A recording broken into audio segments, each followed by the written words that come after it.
Bienvenidos y bienvenidas a Rebeldes de la Prevención, un espacio donde profesionales del sector comparten sus retos y experiencias para fomentar el entorno de la cultura preventiva en empresas.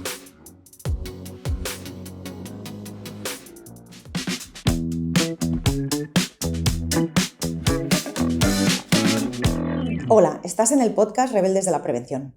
Soy Maripau Moli y en este episodio vamos a clarificar cuáles son las sanciones y responsabilidades penales en el ámbito de la PRL. Para ello, seguro que vamos a poder dar respuesta a algunas de las preguntas que te has hecho a lo largo de toda tu carrera. Tienes responsabilidades legales, está claro, pero ¿hasta dónde? ¿Cómo le explicas a tu jefe que no puede delegar su responsabilidad? ¿Y si hay un accidente de trabajo? ¿Hasta dónde debes responder? Además, seguro también que a diario tienes que derribar muchos mitos. Si un trabajador es autónomo, no tiene responsabilidades más que consigo mismo. ¿Los trabajadores no tienen ninguna responsabilidad legal? Hoy me acompaña Antonio Alcántara. Es responsable de PRL y Medio Ambiente para el sur de Europa en Bunzl. Además, Antonio está a punto de graduarse en Derecho, con lo cual es la persona idónea para darnos respuesta a todas estas preguntas. Y es la segunda vez que nos acompaña en el podcast. Bienvenido de nuevo. Muchas gracias. Antonio, estás a punto de graduarte también en Derecho. Aparte, creo que eres una persona muy idónea, con una visión muy amplia y nos podrás ayudar a poner negro sobre blanco cuáles son estas responsabilidades y a qué sanciones os enfrentáis como técnicos de PRL. Nos gustaría plantearte algunas dudas que nos llegan por parte de nuestros clientes, de muchos prevencionistas que a diario se enfrentan con este reto. ¿Qué tal si nos hablas un poquito de dónde emana la normativa de PRL, la que fija estas sanciones y estas responsabilidades? Vale, bueno, podemos, en este caso, tendríamos diferentes vías. En cuanto a sanciones penales, efectivamente tenemos el Código Penal, la Ley de Enjuiciamiento Criminal, pero podemos consultar otra normativa, o la famosa LISOS, podemos hablar incluso del Código Civil, cuando hablamos de responsabilidades derivadas de nuestras propias acciones sobre terceros. También podríamos entender que es importante tener en cuenta lo que se indica a nivel de responsabilidades, tanto en la Ley 31/95 como en el Estatuto de los Trabajadores. En final, toda la normativa laboral está muy conectada también con la normativa penal en caso de este tipo de incidencias y deberíamos, como técnicos, tener un conocimiento general no a nivel de abogado, pero sí un conocimiento general de cómo entre ellas interactúan para poder hacer correctamente nuestro trabajo. Muy bien. Entonces, ¿qué responsabilidades tienen los empresarios, los técnicos de PRL y los propios trabajadores? Para poder ver las responsabilidades que tanto empresarios, administradores, técnicos de prevención y trabajadores tenemos en materia de prevención de riesgos laborales, deberíamos consultar toda la normativa que hay. La Ley 31/95 es muy clara. El empresario tiene que velar por la seguridad y salud de los trabajadores, así como todas las operaciones que se deriven de su actividad, y garantizar que no suponen un menoscabo de la salud ni de la vida de las personas que están trabajando a su cargo. Pero los técnicos de prevención tenemos el deber, por así decirlo, la diligencia profesional de informar, formar y dar a conocer las situaciones que a nivel preventivo y legal puedan producirse dentro de la propia empresa.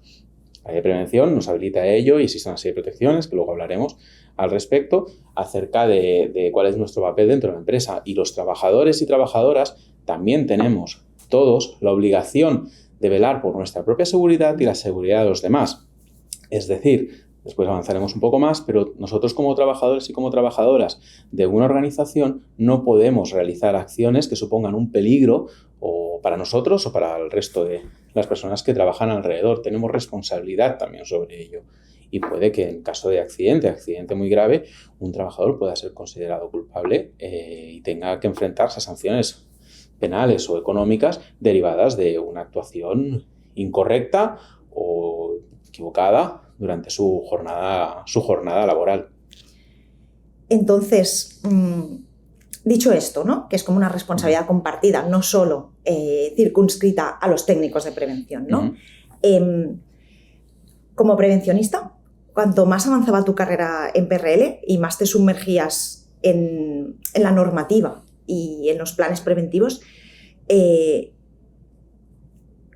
¿cómo veías la PRL? Es decir, ¿crees que el argumento o el contexto de utilizar las sanciones y las responsabilidades como argumento del miedo es una constante en las empresas? Yo te hablo desde mi experiencia y desde mi perspectiva. Yo llevo trabajando en prevención aproximadamente ya 12 años en dos empresas como técnico, responsable en un caso de una pequeña área y ahora como gerente de 4 países. Mi experiencia es que no es un buen argumento. El Código Penal y a lo que nos enseñan cuando estamos estudiando precisamente Derecho Penal, los alumnos de Derechos, que es la última ratio, es decir, es la última de las alternativas que tienes que usar. Significa que todo lo demás ha fallado. Si tú estás en una compañía, en una empresa en la que el Código Penal es, o la LISOS o la normativa es la constante a la hora de argumentar las motivaciones que tú tienes para implementar un sistema preventivo, puede que tengas un problema. Un problema como técnico y un problema como individuo, porque los técnicos somos personas y no sabemos todo. Es decir, puede que en algún momento algo no derivemos, algo no escribamos correctamente en la evaluación de riesgos, no tomemos correctamente al 100% una medida preventiva o incluso se pueden dar casos y se dan de técnicos y técnicas de los diferentes departamentos de prevención que asumen riesgos y situaciones por el hecho de conservar su puesto de trabajo que en caso de accidente o incidente pueden suponer serios problemas a nivel económico e incluso a nivel penal para él y para sus propias familias. Yo considero que el argumento del castigo no tendría que ser el argumento imperante en una relación preventiva dentro de una compañía. El sentido común debería ser el principal argumento. Sí que es cierto que tenemos que basar todas nuestras actuaciones en una normativa y la normativa en el Estado español y en la Unión Europea es relativamente bastante clara y en caso de que todo lo demás falle, pues entrará en marcha los procedimientos civiles y penales que la justicia en el Estado español determine que se tengan que llevar a cabo. Pero repito, bajo mi punto de vista, no tendría que ser el argumento. Entonces, bajo tu opinión, ¿se abusa? Yo la experiencia que tengo no es que se abuse. Sí que es cierto de que se hace más énfasis y compro la idea y el concepto que me estás diciendo. Se hace más énfasis en muchos casos de si no haces esto, si no inviertes de esta forma, las consecuencias serán estas que vamos a ser proactivos y vamos a evitar directamente llegar a las consecuencias. Volvemos otra vez a lo mismo, el tipo de empresa y la cultura preventiva que la empresa tenga implementada. La primera vez que vosotros me invitasteis aquí, hablamos de los sistemas de gestión y las utilidades que tengan. Cuando tú como empresario, como administrador, decides que ISO 45, por ejemplo, puede ser un buen sistema para tu compañía, en cierta forma ya estás dando a entender que quieres evitar riesgos innecesarios y no quieres que tu técnico de prevención o que tus responsables o que tu departamento de prevención constantemente te tenga que decir si no haces esto te pasará tal cosa. No hace falta tener un sistema ISO para ser una persona o ser un empresario o ser un administrador así. Al final es una cuestión de querer hacer las cosas correctamente. Claro, que forme parte del ADN de la empresa, del ADN de la compañía. Lo que decimos misión y visión, ¿no? Preventiva. Hablan ahora últimamente se habla mucho de las grandes renuncias. Sí. Nosotros, los trabajadores y las trabajadoras, porque al final yo puedo ser gerente de seguridad y salud, pero yo soy un trabajador de una compañía. Nosotros no queremos trabajar en sitios en los cuales podamos tener complicaciones, accidentes o incidentes. Prefieres en muchos casos a lo mejor pues, tener unas condiciones laborales más normalizadas que un grandísimo sueldo trabajando en una actividad que sabes que mañana puede que no vuelvas a abrir los ojos. Es decir, la prevención o garantizar un puesto de trabajo seguro también forma parte del valor añadido que la compañía proyecta en el mercado. Sí, es como de alguna manera como se cotiza como empleador, ¿no? Y si esto se alinea con realmente los valores que tengas como trabajador. Si nos fijamos precisamente en las empresas cotizadas, los departamentos de prevención de dichas empresas suelen ser departamentos grandes, departamentos amplios y con responsabilidades muy definidas. Yo trabajo en una compañía que está cotizada en Londres. Nosotros no nos podemos permitir el lujo de tener un accidente, no nos podemos permitir el lujo de tener un incidente que pueda destruir la vida de un trabajador. No significa que se puedan dar estas situaciones. Efectivamente se dan, ¿no? Al final, tú como técnico y como administradora de una compañía pones todas las medidas para evitar que pase. Hay factores, el azar, la suerte. Fuera de tu control. O incluso que ese día, pues, la persona accidentada, pues, o cosas que, por ejemplo, no hayas podido controlar por falta de conocimiento, puede pasar. Efectivamente que pasa, no somos dioses.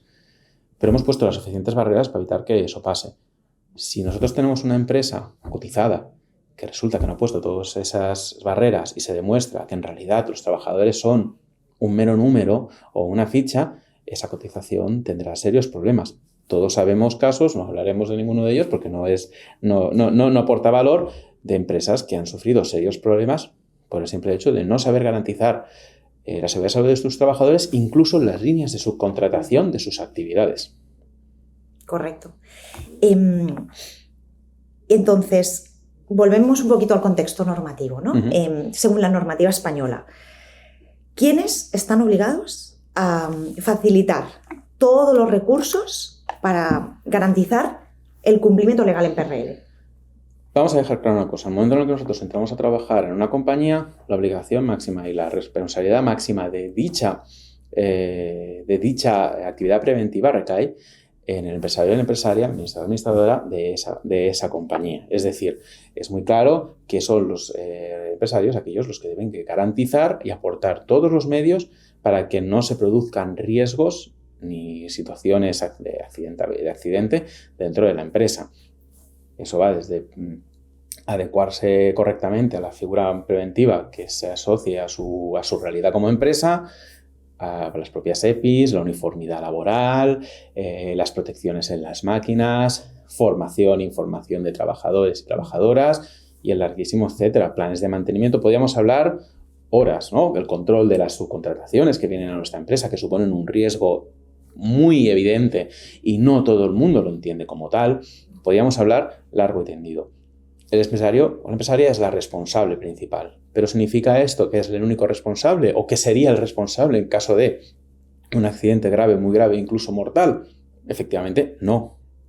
Existe una serie de responsabilidades asociadas también a la actividad de la empresa y creo que es importante que todos lo tengamos claro. Nosotros como técnicos de prevención, en mi caso yo soy técnico de prevención, se indica clarísimamente que mi función dentro de la compañía es efectuar una correcta evaluación, asesorar correctamente, determinar cuáles son los riesgos y las medidas y llevar un control de cada uno de ellos. Tenemos las evaluaciones de riesgo, tenemos la planificación preventiva, tenemos la comunicación, tenemos la participación de los trabajadores y los responsables sindicales, la representación de los trabajadores dentro de la actividad que tenemos que tener en cuenta y un larguísimo etcétera. Entonces, si el empresario, vamos otra vez a lo mismo, ha puesto todos los medios para que eso efectivamente se lleve a cabo, pues no podemos tampoco decir, oye, tú eres el único responsable. Podríamos llegar entonces, ¿pero es entonces el técnico de prevención? No, tampoco tiene por qué ser el técnico de prevención. Tú como trabajador tienes la obligación de responder correctamente en tu actividad en base a los conocimientos y la formación que has recibido dentro de esa empresa. Es decir, tú trabajas como, vamos a ver, mozo de almacén, trabajadora de logística. ¿Has recibido tu formación para el uso de manejo de carretillas? Sí. ¿Tiene una periodicidad esa formación y reciclada? Sí. ¿Tú has realizado una formación acerca de ergonomía, incluso pues, aspectos básicos de seguridad industrial, almacenamiento? Sí. Tú eres responsable de llevar a cabo esos conocimientos que has adquirido, ponerlos en práctica. Entonces, si tú como trabajador estás realizando acciones que son contrarias, claro, no pues, seguras. Efectivamente, tenemos diferentes fuentes asociadas. Tenemos el Estatuto de los Trabajadores, en el cual indica clarísimamente en el 58.1 que nosotros como trabajadores tenemos que cumplir con nuestras obligaciones preventivas y el incumplimiento de las obligaciones preventivas tiene acarreadas unas consecuencias laborales. Pueden llevar desde sanciones, incluso despidos, si la empresa así lo considera, y ya en el juzgado se determinará cuáles son, si son procedentes, si no son procedentes, pero tú como empresa tienes mecanismos y debes utilizarlos. Ejercerlos, ¿no? Ejercerlos correctamente. También la Ley 31/95 establece en determinados momentos que los trabajadores tenemos la obligación de cumplir con nuestras responsabilidades como trabajadores, como parte del sistema de seguridad y salud, y no poner en riesgo nuestra vida ni de los demás realizando ningún tipo de actividad o acción que nos pueda comprometer. Y luego, ya si rezamos el rizo, incluso hablaríamos de 1902, el Código Civil, en el cual se establece de que, ojo, que si haces algo que tiene consecuencias para un tercero, también debes responder sobre ello. Claro. Entonces, volviendo un poco al origen de la pregunta. Recapitulando. ¿Quién tiene la responsabilidad? Todos y cada una de las partes implicadas. Y ya, si efectivamente, por desgracia, se produce un accidente, será el juez el que determine, pues uno en la fase de instrucción y otro en la parte de juicio, quién es responsable y cómo se ha articulado el sistema preventivo en la empresa y qué grado de culpabilidad tiene cada uno de los actores. Muy bien. Entonces, como antes ya nos has hablado de que existen mecanismos legales para todos aquellos trabajadores que se comportan de forma no segura, a pesar de haber recibido toda la formación, información, que, por ejemplo, que estén dotados de los EPIs necesarios, que sepan cuáles son las medidas preventivas, ¿no? Es decir, ya nos has comentado que existen estos mecanismos legales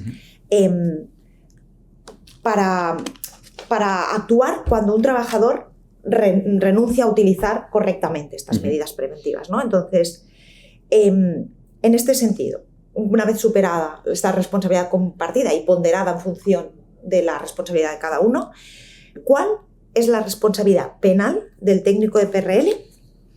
¿Y se equipara? ¿Es igual a la del empresario? Hemos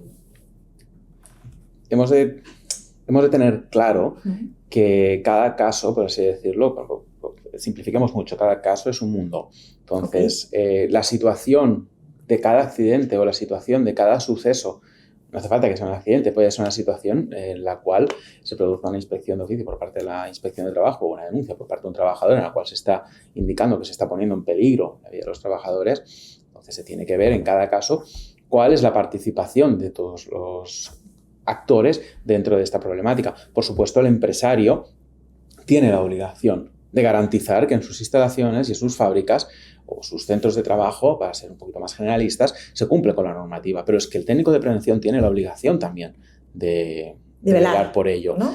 Efectivamente. Entonces, yo a veces me sorprendo cuando veo asumir determinados riesgos o determinadas situaciones en charlas con compañeros, con colegas o incluso con amigos que determinadas personas asumen. Nosotros como técnicos tenemos también responsabilidades penales.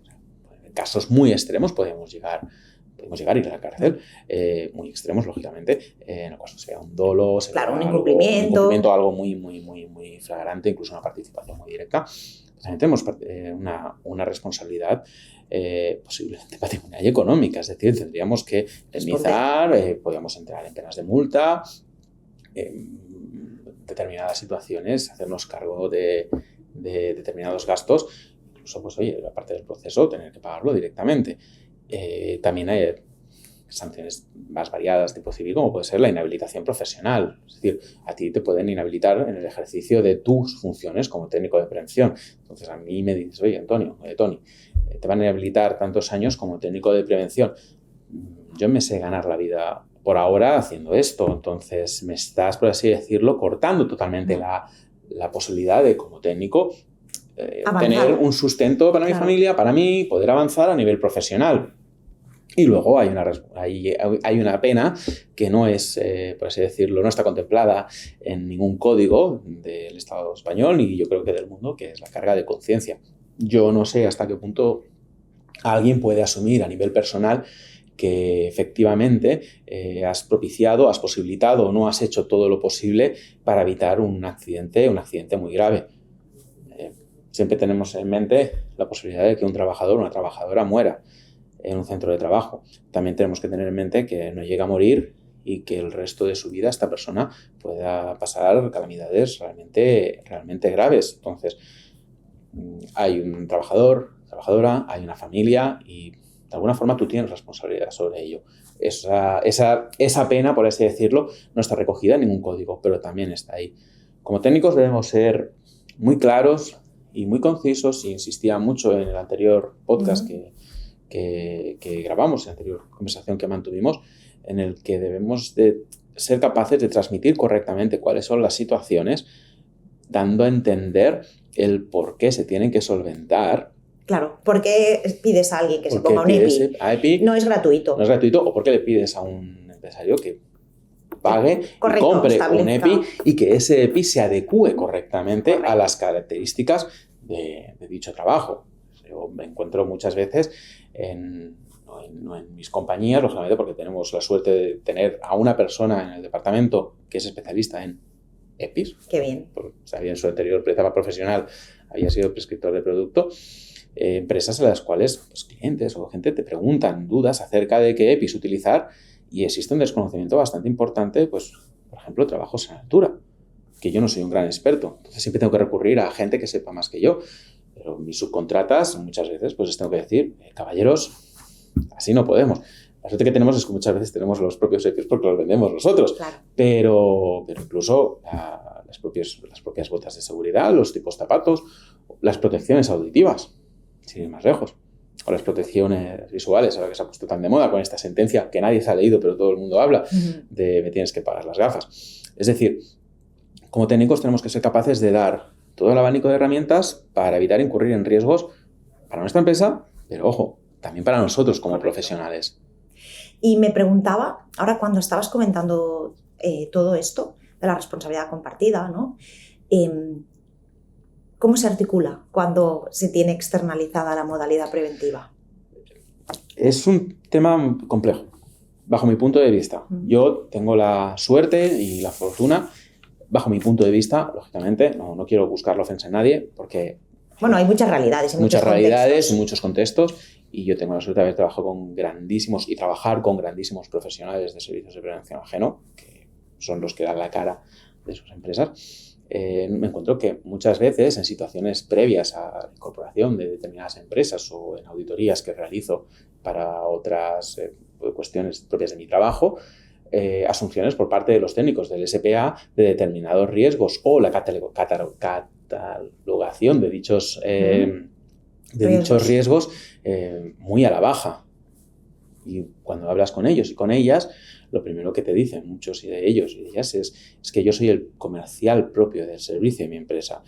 Y yo me he encontrado en situaciones, hablando con compañeros, con colegas, con incluso amigos, que me dicen directamente, si yo pongo esto es un riesgo intolerable, tienes que paralizar el trabajo, yo no vuelvo a prestar servicio en esa empresa.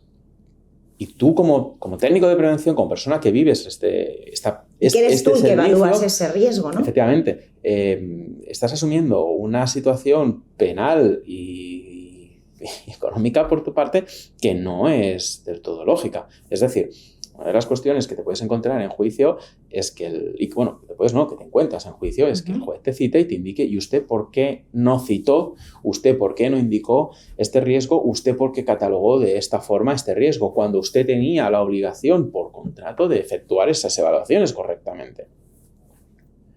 Pues algún día alguien responderá por ti, pero de entrada el que estás en el juicio eres tú. Y no estás tú como el SPA, no. Estás tú como persona.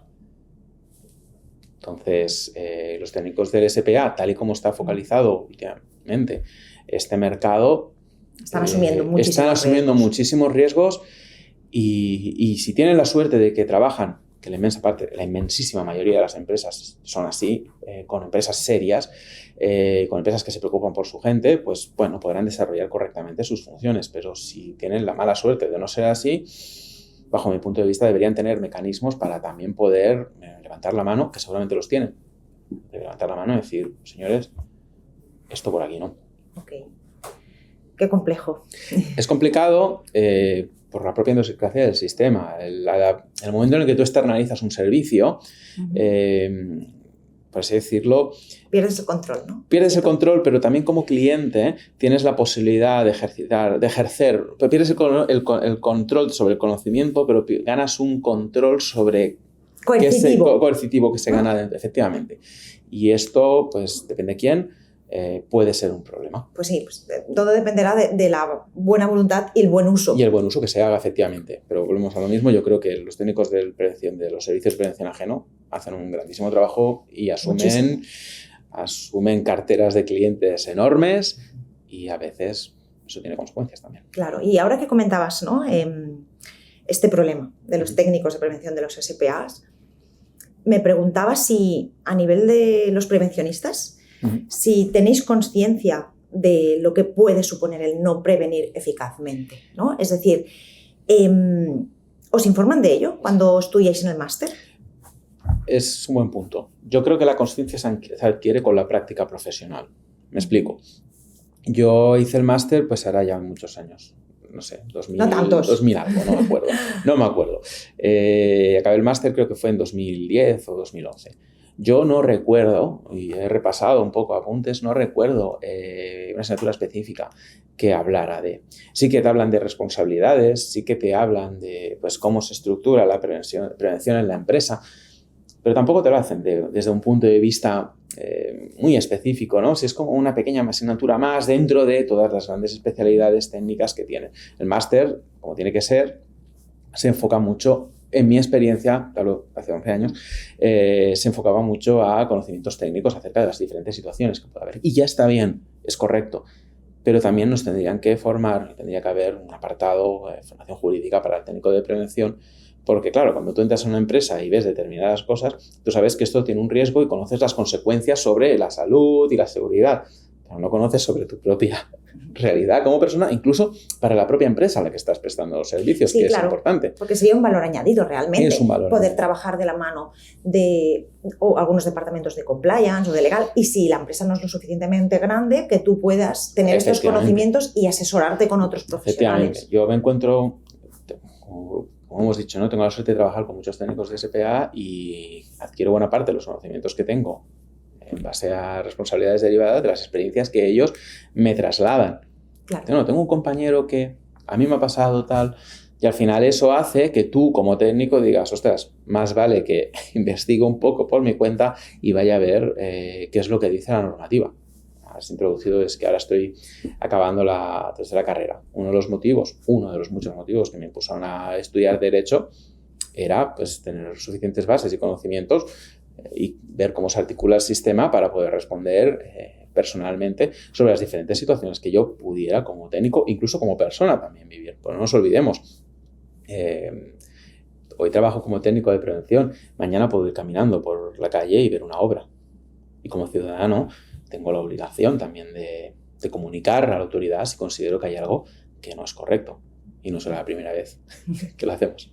Ese es el deje profesional llevado al día a día, ¿no? Al día a día, efectivamente.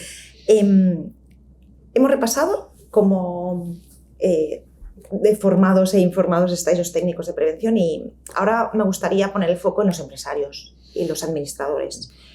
¿Cuentan con los conocimientos necesarios para hacer frente a las responsabilidades en PRL que asumen? Claro. Yo entiendo que una persona...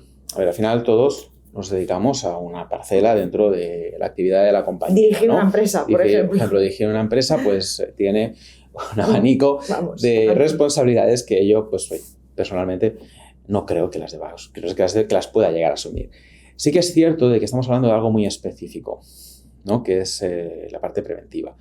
Yo tengo la suerte de haber trabajado con muchos responsables, he tenido muchos jefes y muy diversos. Entonces, algo que sí que me he dado cuenta a nivel personal es que tienen muchos conocimientos acerca de los incumplimientos normativos en materia fiscal, contabilidad, financiera, laboral. Y en el caso de la prevención queda un poco ahí como, bueno, y esto... Debe quedar diluido entre lo laboral, ¿no? Efectivamente, la suerte y gracias a... No diremos a Dios, ¿no? Pero gracias un poco al contexto, pues posiblemente ese empresario, ese director, esa directora no tendrá que asumir en muchísimo tiempo una situación de un accidente laboral grave o una situación de inspección que le derive en,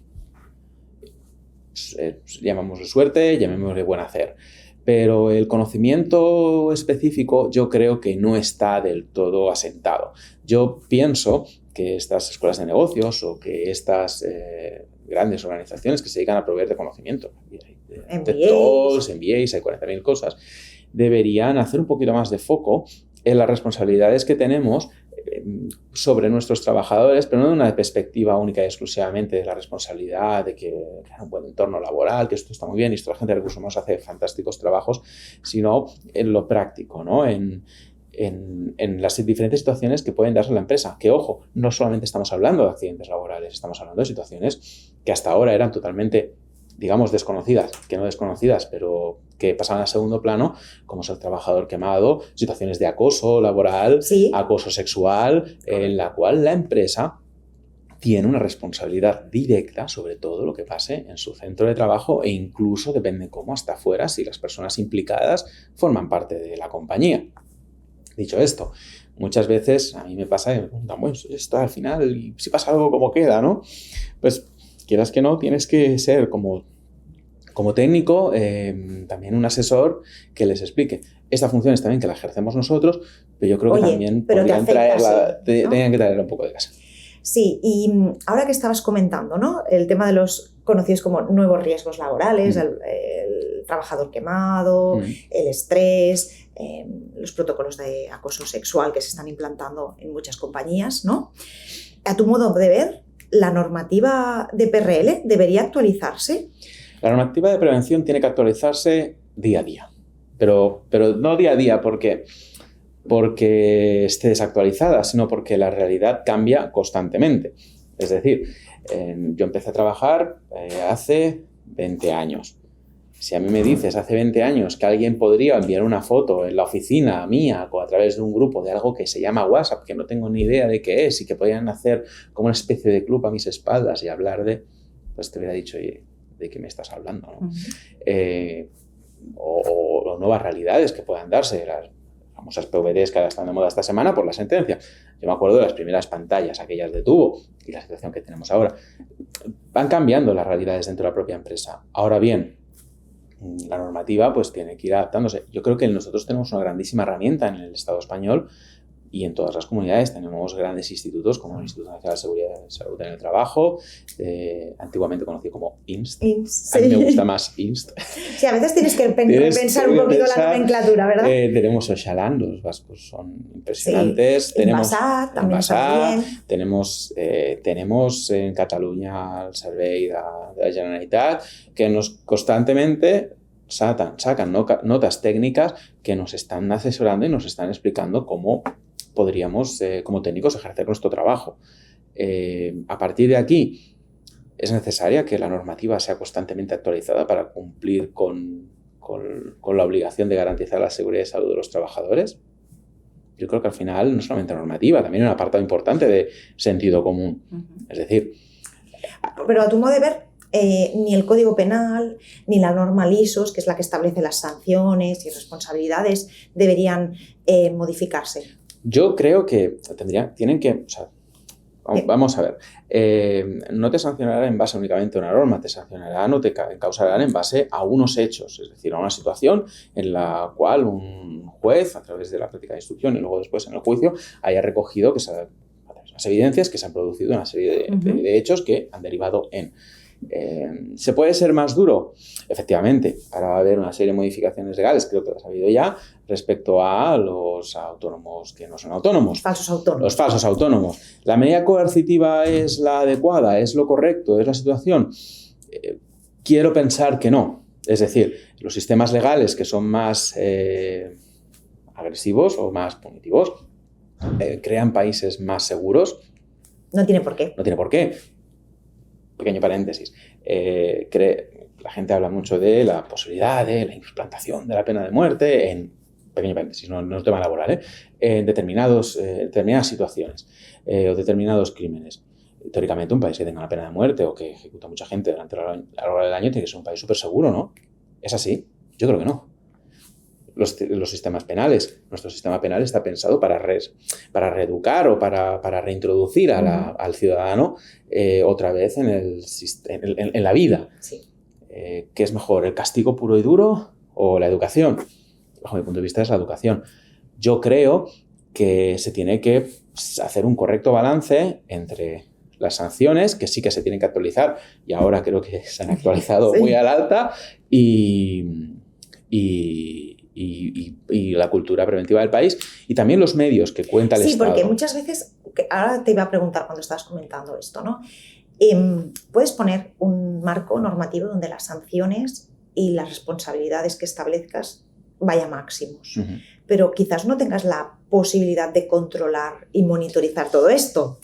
Entonces, ¿dónde se queda la acción inspectora? ¿No? Es decir, hablábamos del INS, ¿no? Me estoy pensando también en organismos como la Inspección de Trabajo, ¿no? Que siempre los técnicos de prevención decís que están infradotados, ¿no? Y ellos mismos, los propios inspectores de trabajo, siempre es una reclamación que hacen constante, ¿no? Es decir, quizá tienes un marco normativo máximos, pero tienes que encontrar un equilibrio entre cómo hacer cumplir esta norma, ¿no? Que haya una cultura preventiva que vele por esto y que sea positiva, y en caso de que se incumpla, pues qué mecanismos estableces para detectarlo, darle seguimiento y levantar la mano cuando sea necesario, ¿no? ¿Dónde se queda esa función inspectora? Efectivamente.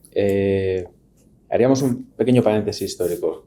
Tú y yo coincidimos en estudiar lo mismo. Los dos estudiamos ciencias políticas. Correcto. Una de las cosas que me enseñó uno de los profesores que yo tenía, que se llama Saumell, era que en la Edad Media los castigos tenían que ser muy ejemplarizantes. Entonces yo os remito a que escuchéis un podcast, creo, no sé si es la Inmes Fosca o Vanguardia, no me acuerdo, ¿Sí? Que habla del intento de asesinato de Fernando el Católico aquí en Barcelona.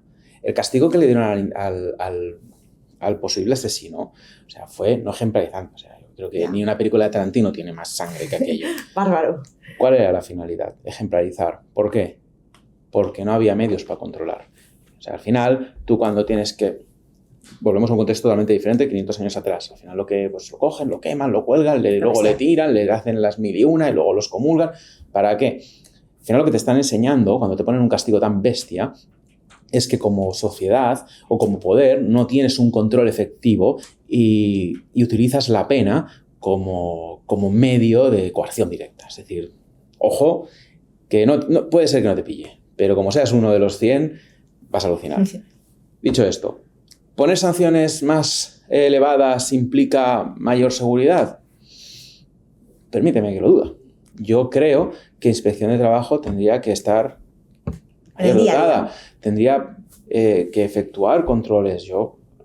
Por favor, no vengáis, pero si venís, pues oye, no habrá ningún problema y se aceptarán todas las medidas que propongáis como una posible mejora. Es que tiene que servir para eso también. Correcto. Hay campañas específicas que... Trabajos en altura, específicos. Nosotros, por ejemplo, en Cataluña tenemos la suerte que la Generalitat, creo que en todas las comunidades es igual, pero yo lo vivo muy directamente en Cataluña, la Generalitat hace una serie de campañas que se dedica a hacer una función de inspección / asesoría a las compañías y divulgación también. Para divulgar, efectivamente. Entonces, si tú me dices, Tony, ¿qué es más efectivo? ¿Poner penas muy fuertes, muy evidentes, ejemplarizar o hacer una función didáctica, poner medios en las instituciones, propiciar encuentros, empresas, trabajadores, Estado, hacer partícipes a los sindicatos, a las patronales?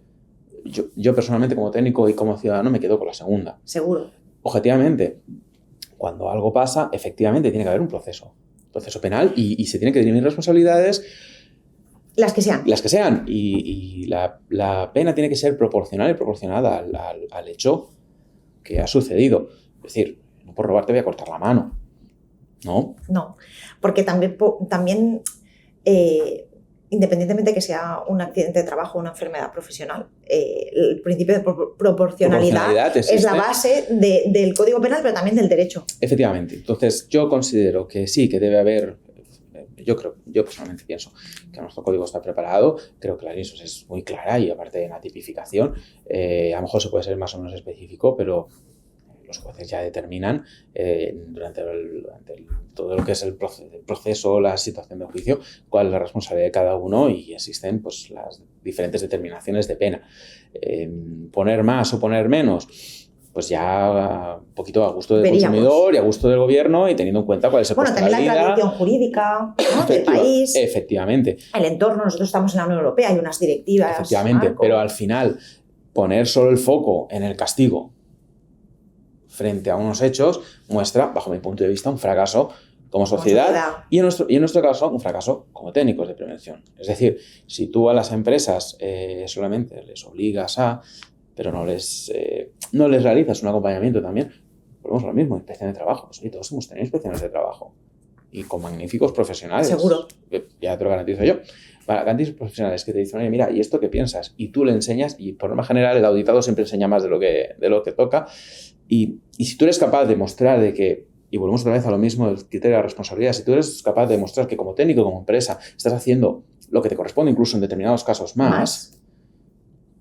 Oye, estás cubierto. Estás cubierto y bueno, pues oye, puede pasar algo, porque puede pasar en la vida, pasan cosas, claro. Pero, oye, el riesgo que corres es mínimo. Yo apuesto, a modo de resumen de esa pregunta, apuesto más por inspección, apuesto más por asesoría, apuesto más por el INS, apuesto más por los institutos autonómicos, apuesto más por las normas técnicas y apuesto más por la formación de los profesionales y de los administradores y empresarios. Y llegados a este punto, ¿no?, de nuestra conversación, hemos repasado si los técnicos de prevención teníais los conocimientos adecuados o no, si os informaban en el máster de la importancia de las responsabilidades y sanciones. También hemos comentado esto en los empresarios, ¿no?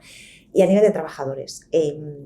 ¿Crees que los trabajadores reciben, por norma general, la información suficiente de, no tan solo de los riesgos y las medidas preventivas y los planes de emergencia, sino, oye, eres corresponsable de la seguridad, de tu seguridad y de la de tus compañeros y el resto de trabajadores que operan en las mismas instalaciones que ti? Yo personalmente creo, y que nadie me apalee después, yo personalmente creo que no. Es decir, no es que forme parte de nuestra cultura, forma parte de nuestra naturaleza como ser humano, no la cultura, como ser humano, creernos con muchos derechos y no asumir del todo qué obligaciones tenemos. Es decir, en el momento en el que tú, como trabajador, estás haciendo pues una locura, no sé, diciéndole a un trabajador o siendo tú responsable, por ejemplo, de mantenimiento, puede pasar. Le estás diciendo a un trabajador, oye, trabaja con esta máquina no tiene certificado 1215.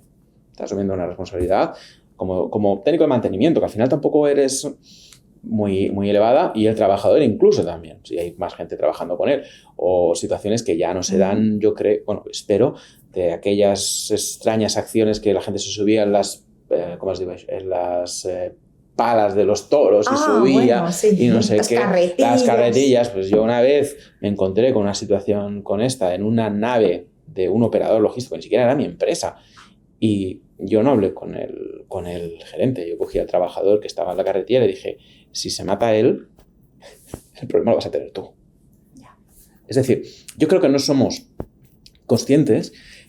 Yo creo que la información y la formación que nos dan respecto a esto no es del todo adecuada y amplia, y también es cierto que a veces no, la voluntad de hacer nuestro trabajo y de cumplir y de ser estrictos con los plazos y de ser estrictos con las, por así decirlo, con las necesidades, etcétera, etcétera, etcétera, a veces nos hace obviar algunas situaciones algunas obligaciones que como personas y como trabajadores tenemos.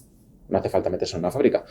Camina un día por la calle, cualquier obra que veas en el centro de la ciudad en la que te encuentres o a las afueras, si puede ser, y verás situaciones absolutamente dantescas. Como técnico de prevención, yo he visto a gente en un 8º o 9º piso caminando en un tejado con una inclinación de 25 grados y, oye, llevaban el casco de color amarillo, seguramente caducado. Era lo único que llevaban esas personas.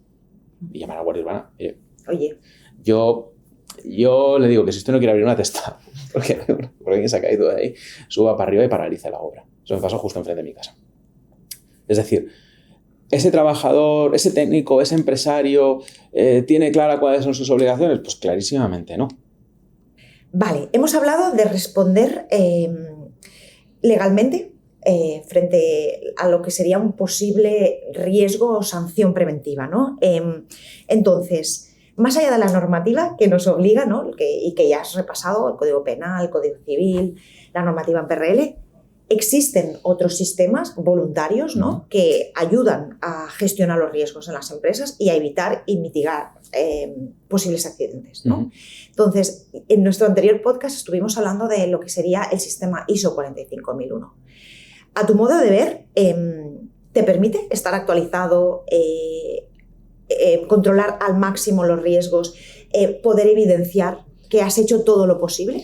En mi caso concreto, bueno, más que hablar de mi caso concreto, te hablaré de la experiencia profesional general que yo he vivido.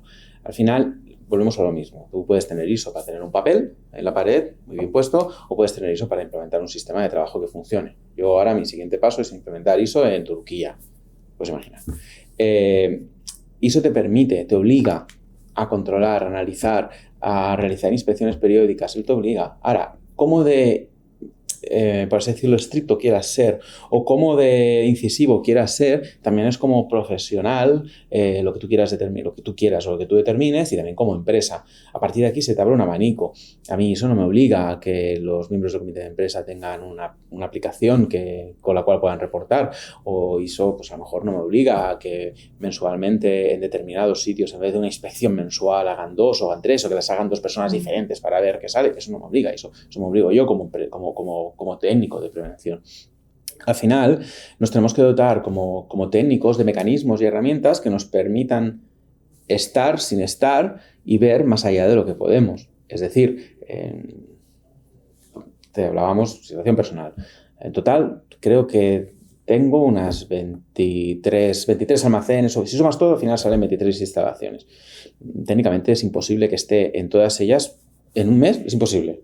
Claro, técnicamente es imposible. Sí, porque el don de la ubicuidad... Porque, claro, no lo tengo. Todavía no. No, sí que estoy en la mente de más de uno, pero no en cuerpo y alma. Dicho esto, ¿qué es lo que te exige un sistema de gestión? Que tengas a gente que esté formada, capacitada, en todos los niveles, ojo, en todos los niveles, y aquí hay una acción muy interesante que llevó a cabo nuestra central de Ámsterdam, y es que aquí pequeño énfasis y agradecimiento a Jan Metzeler, que es nuestro director de seguridad y salud a nivel de Europa.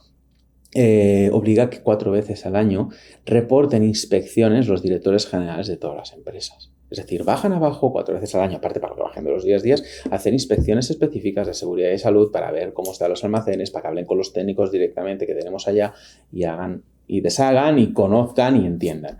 Dicho esto te lo da un sistema de gestión. Hay más cosas. Puedes hacer auditorías legales. Bueno, en algunos casos debes hacer auditorías legales, puedes hacer auditorías voluntarias, puedes interactuar con otros profesionales. Yo recomiendo una frase que la primera persona que me contrató en Banzel, que es Alberto Bravo, me decía, dice, intenta rodearte de gente que sepa bastante más que tú, tira bastante bien. Pues aquí exactamente igual, la gente con la que nosotros trabajamos, pues, técnicos de mantenimiento, técnicos de producción, técnicos de logística, saben muchísimo más que nosotros. Apóyate en esa gente. Y esto van a informar más de cuáles son las situaciones. Tienes que tener un sistema, efectivamente, pero luego hay 1000 herramientas, hay inspecciones que tú debes y puedes realizar, y tampoco hace falta que inventes Roma. Si por internet hay 40.000 páginas que te dan plantillas y las puedes adecuar un poco a la realidad de tu empresa. Al final, implementar un sistema de gestión, más allá de la certificación, que al final es no la meta, sino, por así decirlo, la herramienta que hace que todo se mueva día a día, año a año, mes a mes, lo que te da es un mayor control. Ahora bien, ¿puedes controlarlo todo? No. ¿Puedes evidenciar que has hecho todo para poderlo controlar? Efectivamente, sí. Por esa razón, por ejemplo, no todos los auditores de ISO 45 quieren ser auditores legales, porque hay una responsabilidad muy grande asociada al auditor que te firma esa auditoría legal. ¿No? Hay otra figura que ha aparecido por ahí que no tenemos claro. También la interacción que tengas, ¿no?, con los propios representantes sindicales. No están exentos de responsabilidad los comités de seguridad y salud. Más bien todo lo contrario, son partícipes directos. ¿Cómo establezcas tú un sistema de comunicación correcta con estas partes interesadas? Como técnico también te garantiza de que efectivamente controlarás más riesgos de los que pensabas, pero más a más, pues oye, compartirás también responsabilidades hacia ellos. Es una cuestión de... me hicieron una formación en AENOR, líneas de defensa. Tú estableces una serie de líneas, ¿no? Esa imagen que tenemos todos del famoso queso cheddar, ¿no? Es el de los agujeritos. Correcto. Pues oye, al final, que cuadren todos los agujeritos es complicado. Puede pasar, efectivamente, pero en algún momento la bala se detiene. Pues aquí exactamente igual. Como de rápido se detenga la bala ya depende de muchas otras cosas. Entonces, por lo que dices, creo que has dado en el clavo, ¿no? has conceptualizado, ¿no? O has puesto el foco en que es vital que todos los trabajadores, desde la alta dirección hasta el último trabajador de la organización, interno o externo, tenga acceso a sistemas adecuados para gestionar los riesgos, para estar informado de ellos y poder llevar a cabo o implementar las medidas preventivas que apliquen, ¿no? También para tener este conocimiento sobre si las medidas están funcionando o no y si son las adecuadas o no, ¿no? Y porque no es una decisión que se tome en un despacho. Entonces, como prevencionista, ¿qué le dirías a otro prevencionista para que pueda asegurarse de que los sistemas funcionan adecuadamente? ¿En qué debería fijarse para saber si un sistema funciona o no? Yo creo que hay muchas cosas que tenemos que fijarnos. La primera es ver cuál es el propio ambiente en el entorno laboral en el que te encuentras. No hace falta hacer una evaluación psicosocial para saber cuál es la realidad de una compañía. Se tiene que hacer evaluación psicosocial, pero no es necesario para llegar a una conclusión inicial. Yo diría a ese técnico, o me diría a mí mismo, primera, actúa en base a tu conciencia como profesional y como persona. Segunda, busca formarte, informarte constantemente. Utiliza las fuentes técnicas que tienes a tu disposición, que son muchas y existen. Los diferentes institutos que hemos citado, o la propia normativa, o etcétera, etcétera, etcétera.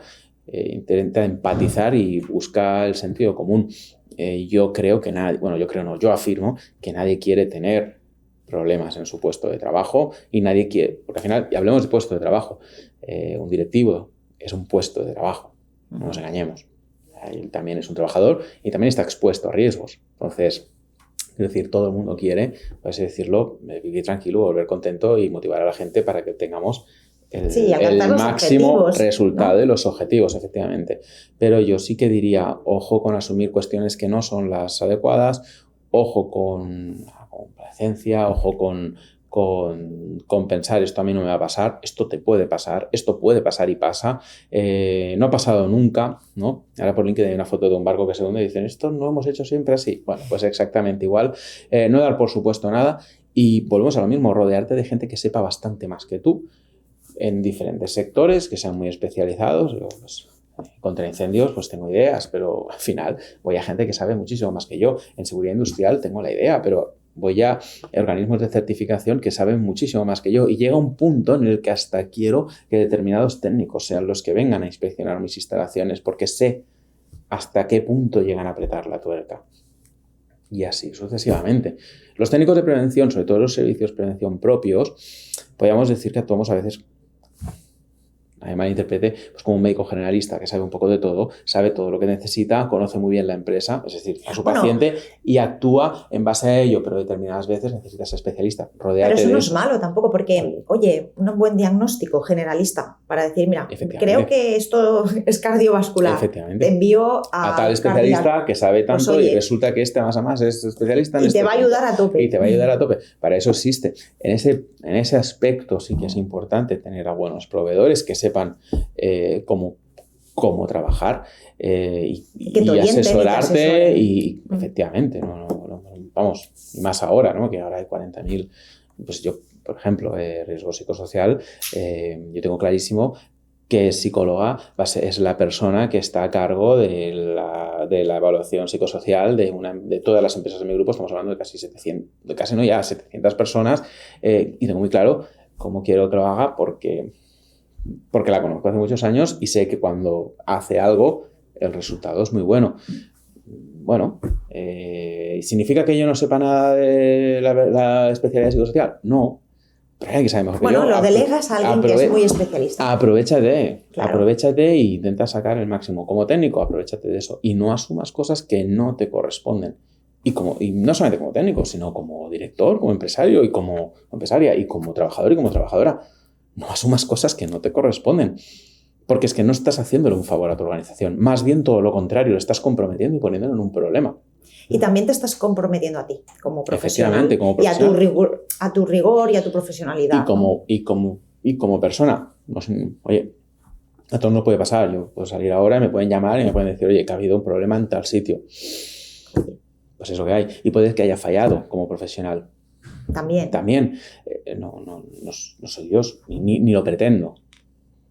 Pero nunca nadie me podrá decir, ni a mí, ni yo creo que a la inmensísima mayoría de los profesionales que nos dedicamos a esto, no has puesto todos los medios, o no has intentado poner todos los medios, o no has luchado por todos los medios para evitar que esta situación se dé. Claro, llegados a este punto, ¿no? Es decir, sucede algo que está fuera de tu control, tú has puesto todos los medios que han estado a tu alcance como organización, es decir, porque son muchas las organizaciones que lo hacen todo y muy bien, ¿no? Es decir, todo lo que está a su alcance y muy bien.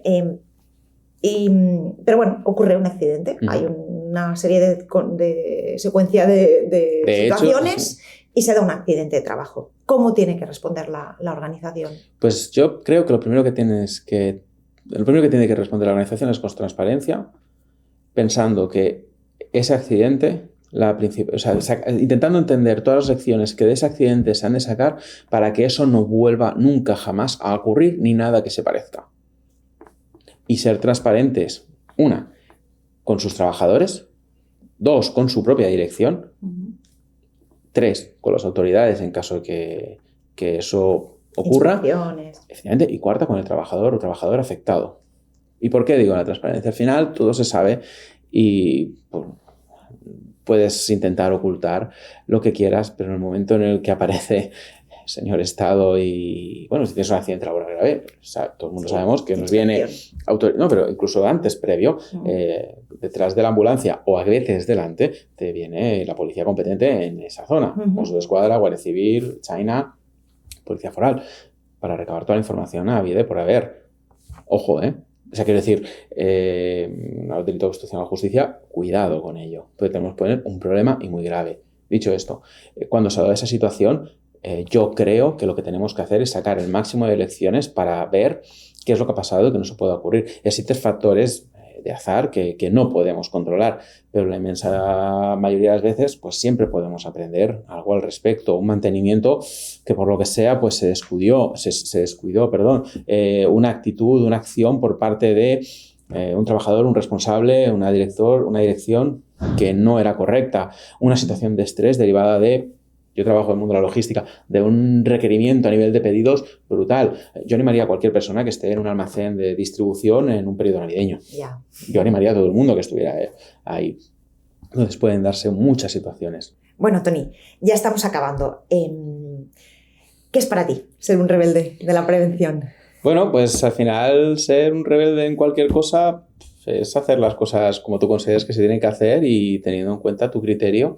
Ir con todo. Ir con todo y a muerte. O sea, quiero decir, en el caso de la prevención es más que evidente. Sí, es cumplir las normas, pero ir más allá, incluso buscar la forma más adecuada y más divertida, que también lo existe, de poderlo aplicar. Ser un rebelde a veces también es ir contracorriente, ¿no? Y saber decir que no, y saber decir que esto por aquí no, y esto no funciona, y esto tienes que hacerlo de otra forma, ponerte en tu lugar. Volvemos otra vez a la ley. La ley te da una serie de garantías y una serie de obligaciones. Cógete las garantías, también cógete las obligaciones. Y si haces una buena combinación, al final se te sumará más gente a tu propia rebeldía de la que tú te crees. Y ya para terminar, un resumen de todo lo hablado en el podcast de hoy, que sé que es mucho y muy técnico, pero me gustaría, si puedes resumirnos en 15-30 segundos, los puntos que para ti son cruciales para alguien que sea prevencionista y haya escuchado el podcast de hoy. Pues yo diría, en primer lugar, no utilicemos la norma o la coerción simplemente como argumento, pero tengámosla en cuenta como profesionales de que existe, de que asumimos una serie de riesgos, que nuestras empresas también asumen una serie de riesgos, que tenemos que ser capaces de trasladar a todos los niveles de la organización cuáles son las situaciones que se pueden dar y las consecuencias de no actuar correctamente. Y por otro lugar, fórmate, estudia, muévete y no des nada por sabido ni por presupuesto porque te puedes llegar a sorprender mucho. Muy bien. Muchísimas gracias y nos vemos pronto. Encantado. Muchas gracias.